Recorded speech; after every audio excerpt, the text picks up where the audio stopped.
తగ్గమయ్యేట అది ఏంటి? ఎవరిది? లోపల నుంచి ఏమీ లేదండి. బయటకొచ్చినియని. ఈ మధ్యన ఎంక్వైరీస్ పెరుగుతున్నాయి. ఆ! అంటే లోకేష్ గారు రెడ్ బుక్ అంటున్నారు కదా! అది చట్టరీత్యా ఎళ్లి రెడ్ బుక్. ఈళ్ళకిలాగా దొంగ కేసులు పెట్టి సాయంత్రం తీసుకెళ్ళి పొద్దుట హైకోర్టులో చివాట్లు పెట్టి వదిలేయడం కాదు. చట్ట ప్రకారం అతను నేరం చేసుంటే లోపల పోతాడు.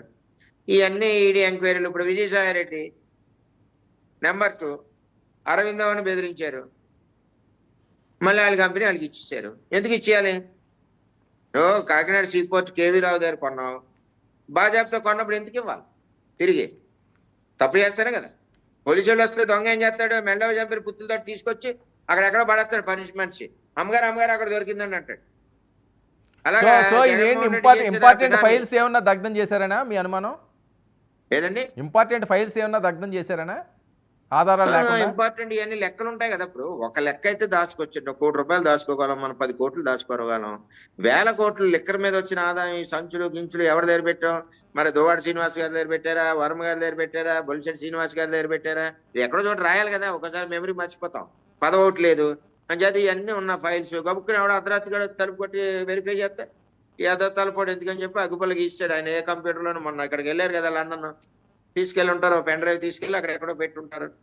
ఎవరెవరు ఎంత ఓకే. ఇవ్వాలి, ఎంత ఓకే. బొలిశెట్టి గారు, ఒక అగ్గిపుల్ల గీస్తాడు. బొలిశెట్టి గారు ఏదో చెప్తున్నారు మీరు. ఏం లేదండి. మనం ఎక్కడ లూటీ జరిగిందనేది ఇప్పుడు మేము అధికారంలోకి వచ్చిన తర్వాత అన్ని చూస్తే మున్సిపాలిటీ దగ్గర నుంచి, పంచాయతీల దగ్గర నుంచి, అంబులెన్సుల దగ్గర నుంచి అంతా మొత్తం లాగేయడమే. ఇప్పుడు మున్సిపాలిటీలో నుండి మా మున్సిపాలిటీలో వరుణ్ గారు 10 కోట్ల రూపాయలు స్కామ్. ఏంటంటే జగన్మోహన్ రెడ్డి గారు సమీప బంధుకు కాంట్రాక్ట్ ఇచ్చారు. వాళ్ళు ఆటోలు సప్లై చేశారు మున్సిపాలిటీకి. దానికి ఒక్కొక్క దానికి 57,000 రూపాయలు చొప్పున 10 కోట్లు చెల్లించారు. ఆటోలు మళ్ళీ వెళ్ళిపోతాయి. సొంతం అవ్వవు. ఒక 6 ట్రాక్టర్లు పెడితే 60 లక్షలు అవుతుందండి. 6 ట్రాక్టర్లు సరిపోతాయి. 60 లక్షల బదులు 10 కోట్లు మున్సిపాలిటీ చెల్లించింది జగన్మోహన్ రెడ్డి గారి కంపెనీకి.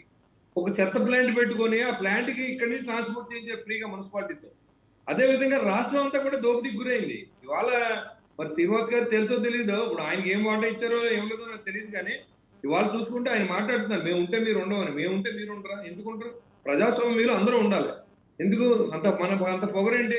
ఎవరున్నా ఏం చేస్తారు? ఇప్పుడు నన్ను ఎన్ని ఇబ్బందులు పెట్టారు మీకు తెలియదు వరుణ్ గారు. అర్ధరాత్రి పోలీసులు 40-50 మంది వచ్చి ఎవరిని ఏం చేయలేదు అన్నారు. నా దగ్గర నుంచి, పవన్ కళ్యాణ్ గారి దగ్గర నుంచి, చంద్రబాబు నాయుడు దగ్గర నుంచి, లోకేష్ దగ్గర నుంచి అందరూ ఇబ్బంది పడ్డవాడు. సామాన్య కార్యకర్త వదిలేండి. నన్ను ఎన్ని సంక్రాంతి రోజు నేను ఇంట్లో పిల్లలతో ఉండగా పిల్లలతో వీడియో తీసిన సందర్భం మీకు తెలీదా? నేను డిబేట్ లో చెప్పలేదా? ఎవరిని ఇబ్బంది పెట్టలేదంటారండి? అమానుష్యంగా, అక్రమంగా బిల్లులు ఆపించారు. మా లారీలన్నీ సీజ్ చేశారు. 100 లారీలు మొత్తం అమ్ముకుని బతుకుతున్నాం. ఇవాళ ప్రభుత్వం ఎంత తప్పులు చేసింది అన్ని చేసింది. దాని ప్రతిఫలం అనిపించాలి. మేం చేసినా అంతే. ఇప్పుడు దువ్వాడ శ్రీనివాస్ గారు ఎక్కుంటే మాకెందుకు? లేకపోతే వరుణ్ గారు ఎక్కుంటే మా పని మేము చేయాలి. మమ్మల్ని ఎందుకు ఎన్నుకున్నారు ప్రజలు? రోడ్లు లేవు, మౌలిక సదుపాయాలు కల్పించాలి. ఇప్పుడు పాలసీ మెటర్లో ఇచ్చి అని ఇస్తున్నారండి.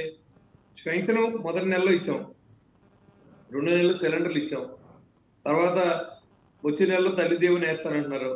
ఇప్పుడు ఒకదాని తర్వాత ఒకటిగా ఇవ్వాలి. ఇవాళ మీరే ఇవ్వలేకపోయారు కదా. సంవత్సరానికి 250 రూపాయలు పెంచారు, 200 పెంచారు 5 సంవత్సరాలకి. ఇప్పుడు ఇవాళ కరోనా సమయంలో 2.5 కోట్లలో అన్ని జిఎస్టీ డబ్బులు వచ్చినాయి, సెంట్రల్ గవర్నమెంట్ నిధులన్నీ వచ్చినాయి. నరేంద్ర మోడీ గారు ప్రతి పౌరుని బతకడానికి డబ్బులు పంపించారు. మరి ఆ డబ్బులన్నీ మీ దగ్గర మీరే ఖర్చు పెట్టారు కదా. మీ